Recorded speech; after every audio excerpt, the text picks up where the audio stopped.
nothing really changed in my life until I made this one internal decision. Everything prior to that was just looping in and out of sobriety. There wasn't really this rock bottom moment. It was just a moment where I became so fed up. Enough was enough. And this one clear decision ended cycles of years of internal warfare, of negotiation, of distrust in myself, of chronic tension. So, in today's episode, we're going to talk about how making one clear decision can completely change and rewire your relationship with yourself.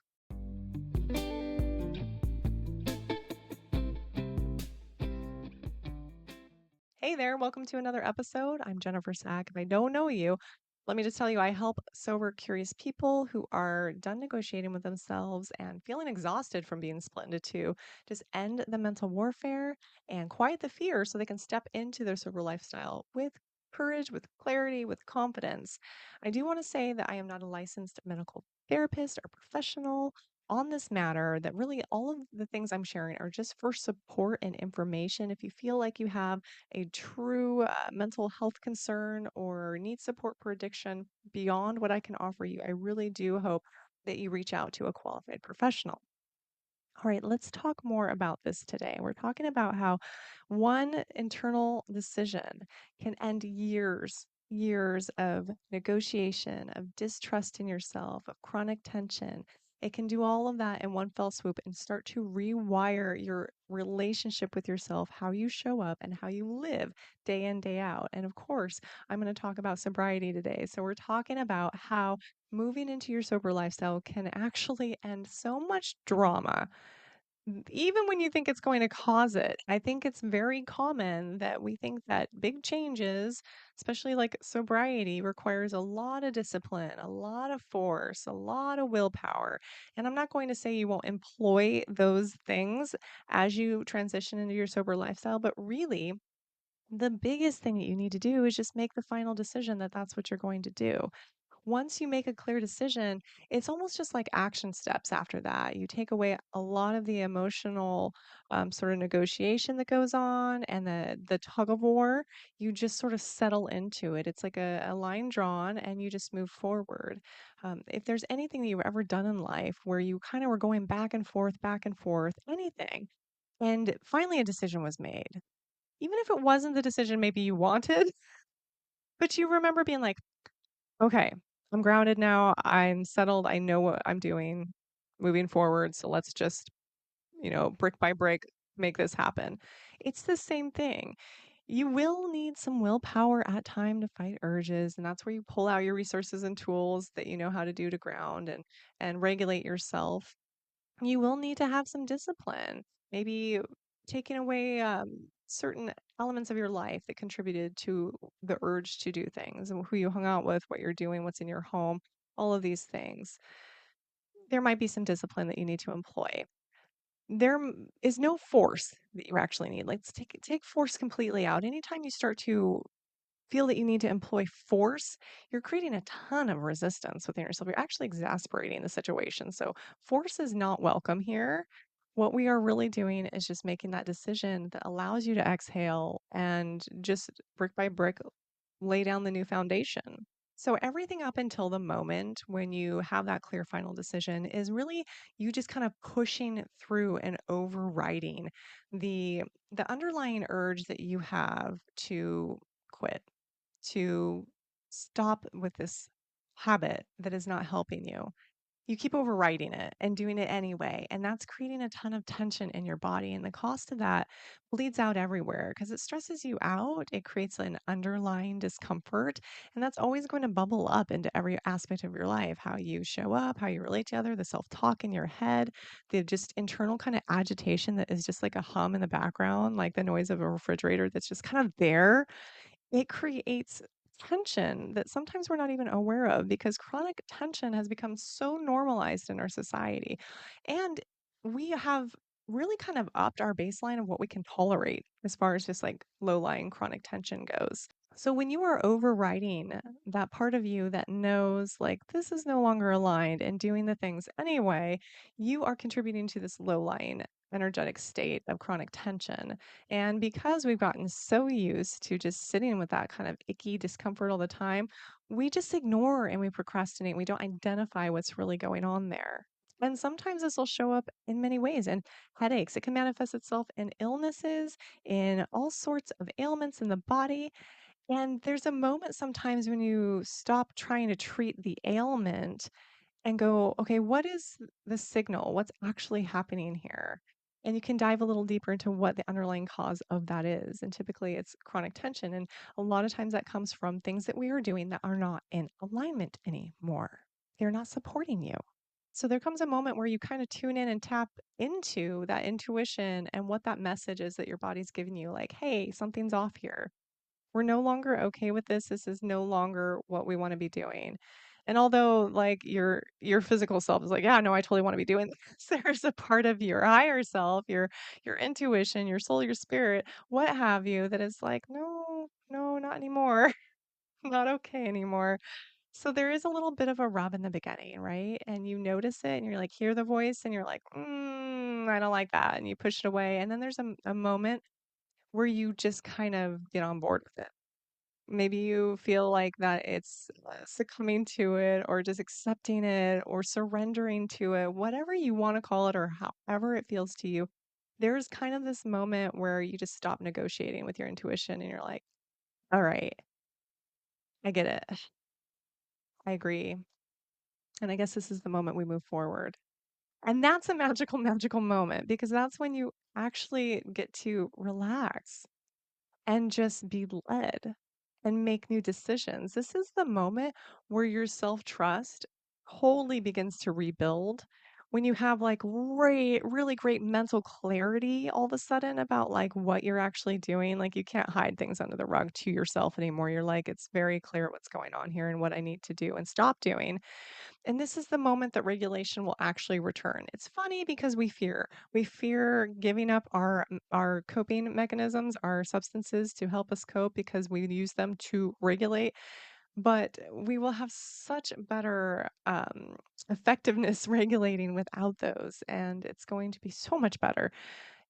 I do want to segue and let you know that if you have any fear regarding the whole topic of like, how am I going to cope without relying on my substances? Please get my 7 day energy reset. It's all about teaching you how to find the most effective techniques for you that work so that you can use them over and over again and build that self-trust that like, hey, I can do this without relying on substances. So that link will be in the show notes if you are one of those people who are like, yeah, I don't really trust that I know how to cope without these things.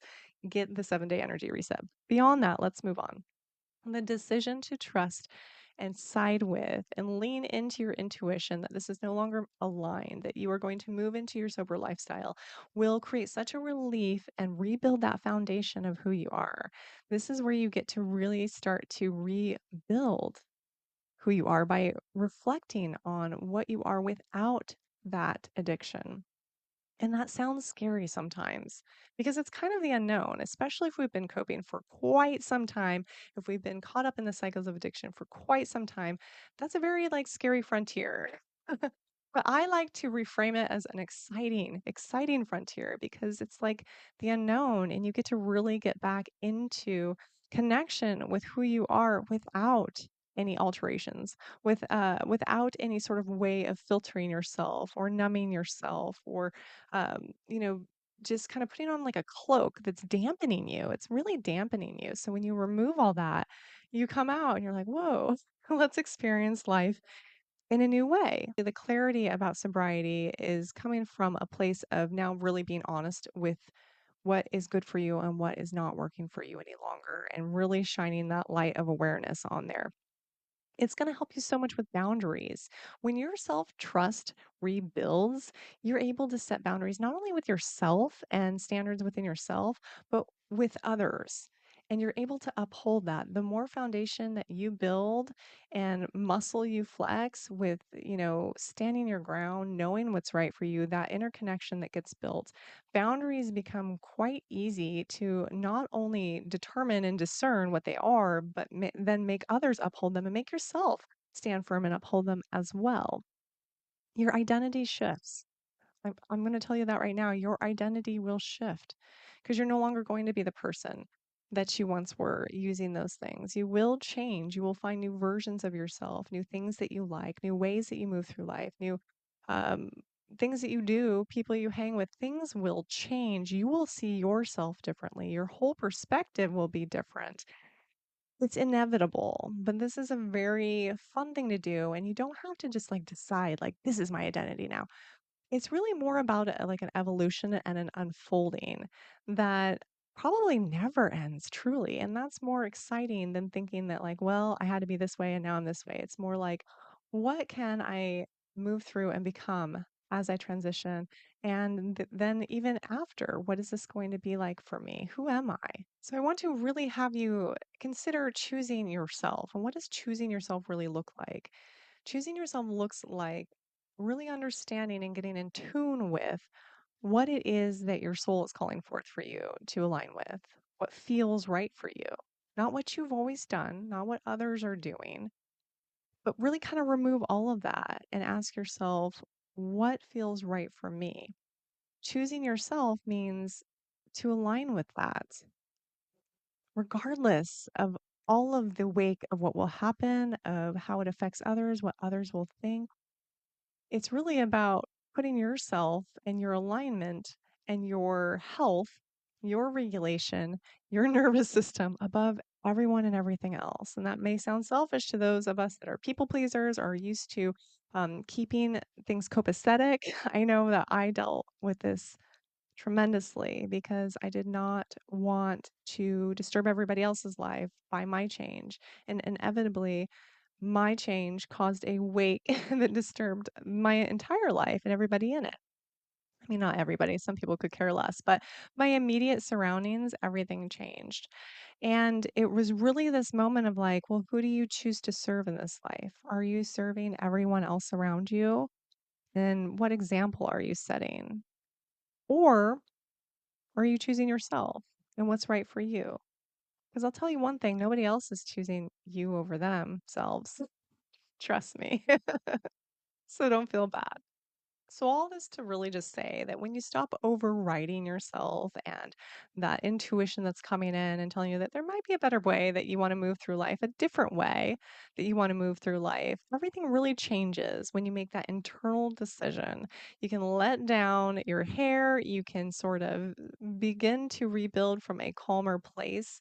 And reframe that from this idea of willpower and discipline and pushing through and force white knuckling, get rid of all of that and really turn it into this sort of nourishing practice of yourself, of coming home to yourself, of regulating yourself, of aligning, showing up authentically, discovering yourself again. Turn it into this very exciting journey that is going to propel you into the next phase of your life, one that your soul is calling to. And as always, if you are on the fence and still kind of, warbling with all of this, my Enough is Enough free online workshop is a great resource for you to start to flesh out all those fears regarding going into your lifestyle. And also, if you are one of those that's like, I think I need substances to rely on to get through day to day life, that 7 day energy reset is going to be your resource that helps you retrain yourself and really build the self trust to know you got yourself. You don't need substances every day. You can literally manage your own stress levels and your own nervous system on your own. Okay, my friends, thanks for making it this far, and I'll see you in the next one.